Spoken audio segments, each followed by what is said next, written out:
김남준 전 청와대 대변이 인천 계양을 출마를 공식화했죠. 오늘 정청래 대표를 만났는데 꽤 오래 얘기를 나눈 것 같습니다. 영상부터 좀 보겠습니다.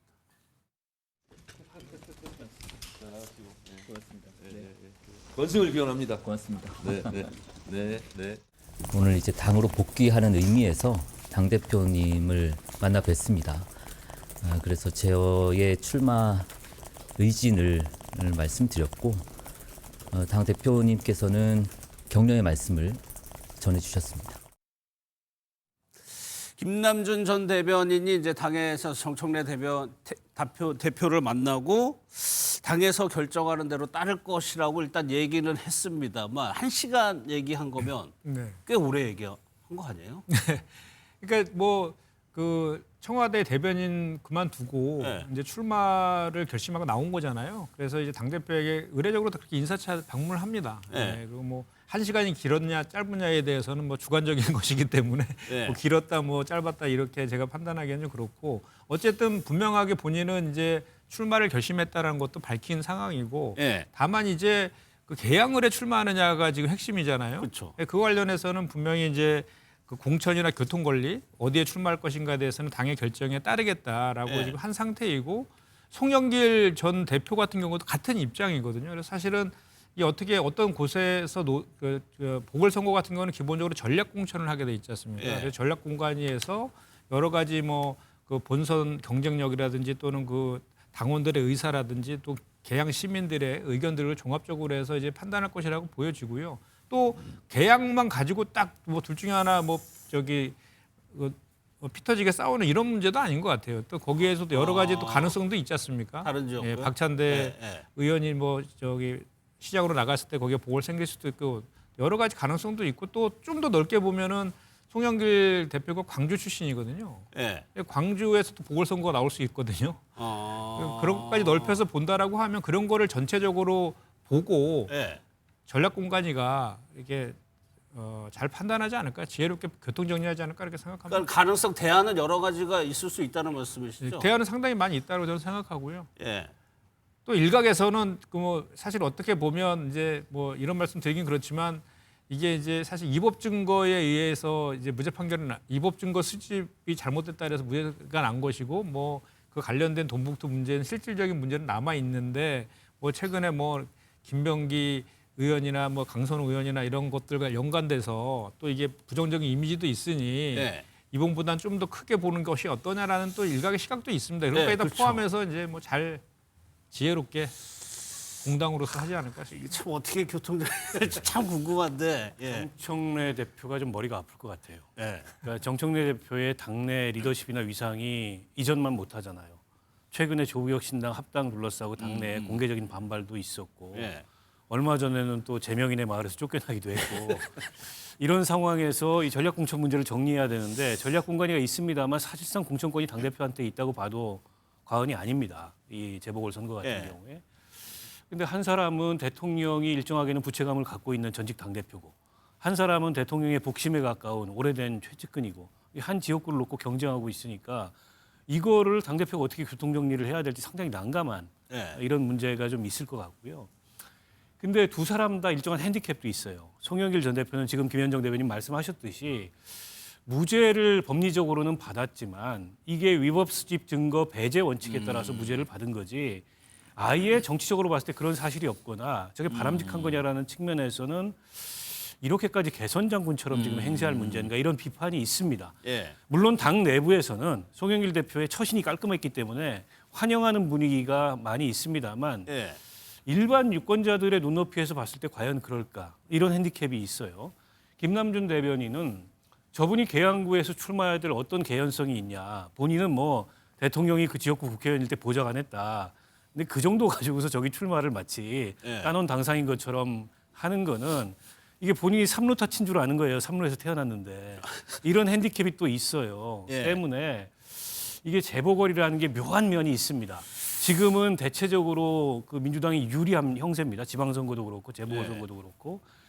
그러나 몇몇 리스크가 있어요. 특히 이제 대통령과 가까운 사람들이 이렇게 이제 재보궐선거에 대거 출마하면서 마치 당이 어쨌든 그걸 서포트하는 식으로 비춰지게 됐을 때 자신감보다는 오만함으로 비춰질 수 있는데 또 다른 인물이 한 분 계시잖아요. 김용 그 전 예. 부원장. 이분 전국을 돌면서 그 북콘서트를 하고 있는데 항소심에서 정치자금법 위반으로 징역 5년을 받은 상황입니다. 예. 대법원에 아직 사건이 계류돼 있어요. 근데 평택 출마설이 나오고 있는데 마침 또 우리 김현정 의원이 평택 지역구에서 어떻게 생각하실지 모르겠는데 이런 거 하나가 예. 저는 이 선거의 프레임에 또 유권자들의 인식에 굉장히 영향을 미칠 수 있는 아주 예민한 문제들입니다. 이걸 지금 정청래 대표가 다 컨트롤해야 되는데 대통령하고 관계가 다 이렇게 원만하지 못하다. 이런 얘기가 나오는 가운데 어떻게 대표가 정치력을 발휘해서 이걸 컨트롤을 할지 예. 또 다른 실험 때 지금 정청래 대표가 선 게 아닌가 싶습니다. 예. 넘어갈까요? 네? 넘어갈까요?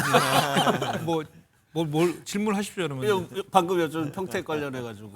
아니 이게 뭐 그건 하나의 썰이고요. 뭐 예. 지금 여러 가지 이제 이야기들이 들리지만 뭐 확정된 건 하나도 없으니까요. 그럼 예. 지켜봐야 될 문제이고요. 사실 뭐 김용 전 부원장 관련해서는 저도 할 말은 있습니다. 왜냐하면 사실 뭐 그 윤석열 그 정권 때 그 정치 검찰들에 의해서 이재명 대통령에 대한 정말 전방위적인 그 표적 수사가 이루어졌잖아요. 예. 그 과정에서 이재명 대표를 엮기 위해서 소위 말하는 최측근이라고 하는 김용과 정진상도 같이 엮어서 기소한 측면도 분명히 있거든요. 그래서 그 당시에 뭐 이게 원래 사실 시작한 것은 21년 10월 달에 그 정동규, 유동규하고 그 일당들을 횡령과 배임 등의 혐의로 기소된 것을 22년도에 정권 바뀌고 수사검사 바뀌면서 김용과 정진상을 같이 엮어서 기소를 추가로 또 한 것이거든요. 거기에 터잡아서 이런 것들이 나왔고 또 항소심에서는 타임 구글 라인을 통해서 돈을 받았다는 그 장소에 있지 않았다는 것이 명확하게 밝혀졌음에도 불구하고 그걸 증거 능력을 인정하지 않아서 예.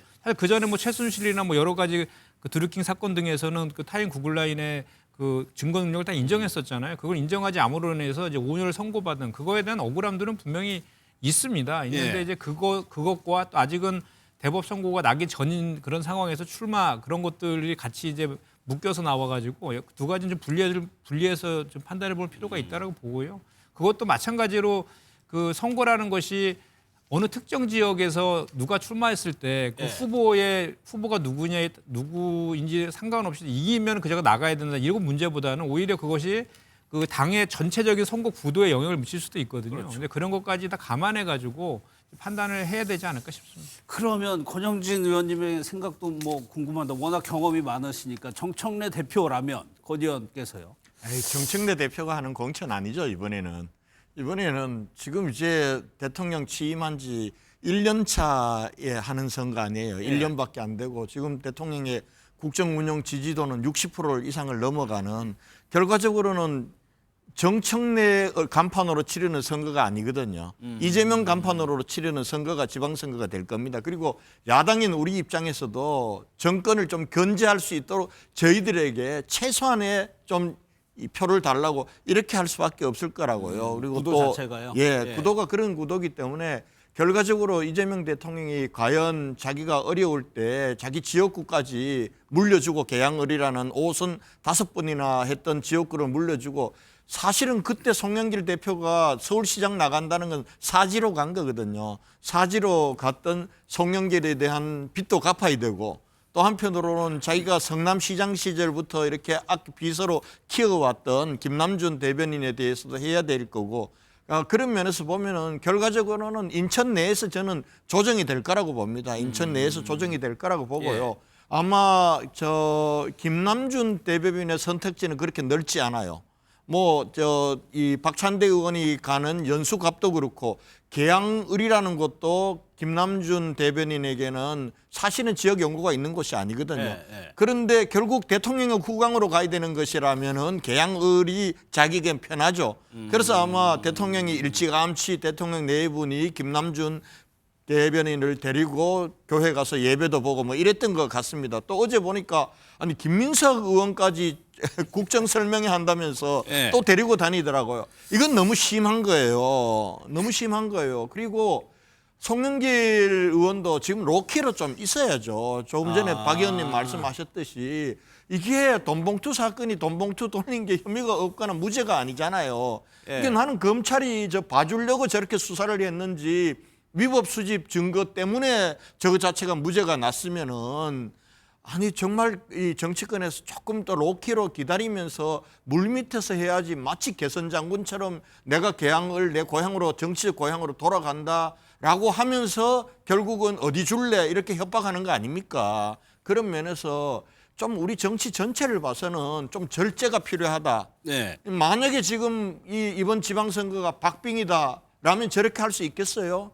지금 완전히 기울어진 운동장이니까 자기들은 뭘 해도 결국은 우리가 이긴다라는 오만에서 비롯된 거 아닙니까? 그런데 민심은 무서운 거예요. 한번 가기 시작하면 훅 가는 겁니다. 우리 국민의힘이 잘못해서 그렇게 당했잖아요. 네. 좀 이 정치가 좀 이렇게 절제됐다 하고 있다는 모습을 국민들에게 최소한 좀 보여줬으면 그 좋겠다. 부분도 고려를 하고 할 거라는 말씀이시죠. 전략공간위에서 이런 국민적인 반감이라든가 정서? 아무래도 뭐 그 지금 그 나중에 이제 전략공관위에서 면접도 보고 여러 가지 여론조사도 하고 네. 이렇게 당신과 뭐 또 민심 같은 걸 다 종합적으로 저기 살펴보지 않습니까? 그런데 이제 그 송영길 전 대표 같은 경우에는 사실은 위법 증거 수집 배제 원칙 때문에 이제 무죄를 났지만 사실 또 돈봉투 사건이 유죄로 확정된 것도 아닙니다. 그래서 사실 정치 검찰들의 별건의 별건 수사를 통한 그런 잘못된 수사 행태에 대해서 법원에서 제동을 건 것이잖아요. 그래서 네. 그런 정치 검찰들에 대한 피해자인 건 맞는 것이고요. 또 여러 가지 측면에서 그 송영길 전 대표가 당 대표를 하면서 그 대선도 그때 그 물론 우리가 졌던 그 선거지만 그 진두지휘도 했었고 또 본인이 서울시장 선거로 출마를 하면서 또 당을 위해서 좀 뭐 헌신한 부분도 좀 있고 여러 가지 고려할 요소들이 상당히 많이 있는 것 같습니다. 그리고 무엇보다도 일단은 그런 것 같습니다. 지금 당의 입장은 명확하게 지금 뭐 복당과 그 공천 별개다라는 입장을 딱 가지고 있는 거라서 그 시스템에 의해서 그런 그 공식적인 절차를 통해 가지고 이제 여러 가지 이제 지금 처음이라서 네. 김남준 대변인은 사실 김남준 대변인이 개항을 해 출마를 결심한 것은 송영길 대표가 선고가 저렇게 나기 전에 한참 전이었잖아요. 그러니까 선고가 난다라는 무죄가 날 거라는 변수를 생각하지 않고 했던 결정들이고 이제 그런 무죄 선고가 났기 때문에 그와 관련된 이제 여러 가지 이제 그 해석들이 지금 있는 것이죠, 사실은. 그런데 예. 그럼에도 불구하고 저는 그 이제 송영길 전 대표도 아주 그 거물급 그 정치인 아닙니까? 그렇죠. 본인의 그 체급에 맞는 그런 그 결정들을 저는 할 것이라고 보여지고 그 또 우리 김남준 대변인도 누가 봐도 그 누구보다 성남시장 시절부터 대통령을 모시고 했던 네. 그 채찍권의 인사이고 또 누구보다도 정권의 그 성공을 누구보다도 바라는 그런 인사 아니겠습니까? 네. 그렇기 때문에 그런 것들도 다 본인들도 그런 입장들을 견제하고 있고 그랬기 때문에 지혜롭게 아까도 말씀드렸지만 잘 저희는 국민의힘처럼 알겠습니다. 찍어 누르지 않고 왜 또 그걸 그걸 통해서 국민의힘- 시스템적으로 잘 하지 않을까 싶습니다. 알겠습니다. 그러면 두 사람은 서로를 어떻게 얘기하고 있는지 최근에 인터뷰 한번 들어보겠습니다. 청와대 김남준 대변인이 여기에 출마할 거라는 얘기가 이제 언론 보도 되게 많이 탔었는데 관련 이야기 나눠보신 적 있으십니까? 그건 뭐 말씀드리지 않겠습니다. 어떻게 그 개항을 국회의원 보궐선거에 출마하실 계획이세요? 그러니까 아직 복당이 안 돼 있는 상태에서 어디 출마한다를 지금 말할 단계가 아니기 때문에 저희가 복당이 승인되면 정청래 대표님이나 지도부를 만나 상의를 하겠습니다. 지난주 금요일 날 이제 송영길 전 대표하고 직접 이제 개항을 출마 관해서 좀 대화 나누셨다는 얘기도 있는데 무죄를 받으시고 여기에 대해서 무죄 축하 연락을 드렸었고요. 송 대표님께서 고맙다라고 이제 화답을 해주셨었습니다. 그러면 송영길 대통령과 그런 교통정리라고 할까요? 이런 부분에 대해서 좀 말씀을 나누시거나 이런 제가 출마 예정자로서 말씀을 드리자면 제 출마의 의지는 분명하게 말씀을 드립니다만 당연히 당의 결정에 따라야겠죠. 두 사람이 이제 통화를 한 건 맞는 것 같습니다. 이제 거기에 대해서 기자들이 이제 물어보니까 김남준 전 대변인은 이렇게 했고, 뭐 일각에서는 송 대표가 굉장히 뭐라고 했다는 보도도 있었고. 근데 뉘앙스를 보면 송영길 전 대표는 탐탁지 않은 건 분명히 보이지 않습니까? 방송 인터뷰 중에 말씀드리지 않겠다는 이야기는 기분이 썩 좋은 뉘앙스는 아닌 것 같아요. 예. 그러니까 마치 인천 계양을이 내가 5선이나 했던 곳이고 내가 이재명 대표를 위해서 자진해서 이 지역구를 떠나서 서울시장 후보라는 사지로 가면서 그 빈자리를 넘겼기 때문에 이재명 대표가 사실은 당시 그때 처음 국회의원이 되는 거 아닙니까? 네. 처음 국회의원이 됐기 때문에 사실은 그 수많은 사법 리스크 중에도 체포동의안이라고 하는 그 특권 뒤에서 버틸 수 있었던 사실은 기회를 제공한 장본인이기도 한 거예요. 네. 그러니까 아마 자기로서는 그 분명히 빚을 진 게 있을 거라는 생각을 할 수 있다고 보고요. 또 이제 김남준 대변인 같은 경우도 뭐 자기가 복심이기 때문에 가겠다는 생각을 하는데 저는 두 분 다 아까 뭐 말씀 나누셨습니다만 송영길 대표가 마치 개선장군처럼 돌아와서 이 땅 내 땅이니까 달라고 하는 것도 보기에 좋지 않습니다만 저는 김남준 대변인도 제가 잘 모르겠습니다만 그 자리가 비니까 청와대 대변인 제가 볼 때 몇 개월 안 한 걸로 기억합니다. 몇 개월 안 하고 바로 사표 쓰고 나와가지고 이게 내 땅이니까 내 땅 할래요 라고 하는 것도 제가 볼 때는 너무 국회의원 당선에 네. 너무 지나친 욕심으로 좀 저한테는 비쳐요. 만약에 진정으로 대통령의 충심이고 복심이고 대통령의 성공을 바란 거라면 좀 다른 행보나 다른 저는 접근도 가능하다고 생각을 합니다. 저는 그런 면에서 보면 김남준 의원이 굉장히 지금 그 좀 조급한 게 아닌가라는 저는 그런 의미의 좀 느낌을 좀 받습니다. 알겠습니다. 박 의원님께 요거 하나 여쭤볼게요. 이제 권 의원께서 아까 국정 설명회 김민석 총리 왔던 그 자리에 김남준 전 대변인, 뭐 박찬 대변인 다 왔는데 송영길 전 대표는 이제 뭐 집안 일 때문에 안 왔어요. 요것도 정치적으로 해석할 만한 거리들이 좀 있어. 뭐 그런 해석이 나오긴 하는데 예. 그날 아마 아들이 로스쿨을 졸업했다 그래요. 시간도 같은 시간이었고. 예. 근데 그동안에 정치하면서 그 아들이 초중고 졸업할 때도 참석을 못 해가지고 이번만큼은 꼭 참석을 본인도 하려고 했던 것 같고 그래서 네. 이제 그게 겹쳐서 안 간 것 같은데 장면은 묘하게 됐습니다. 그 김민석 총리가 국정설명회를 개항해서 가서 한 것도 어떻게 보면은 지방선거 지원으로 읽힐 수 있는 그런 장면이었고 예. 게다가 맨 앞줄에 앉은 사람들 일어나가지고 손 한번 흔들고 인사해 주세요 해가지고 앞줄에 또 일어났어요. 예. 거기에 이제 박찬대, 김남준 이 장면이 잡히니까 결국 이게 이제 대통령이 의중에 두고 있는 사람들을 띄우기 위한 그런 성격의 이제 국정 설명이 아니었냐 이런 해석이 나오는 거죠.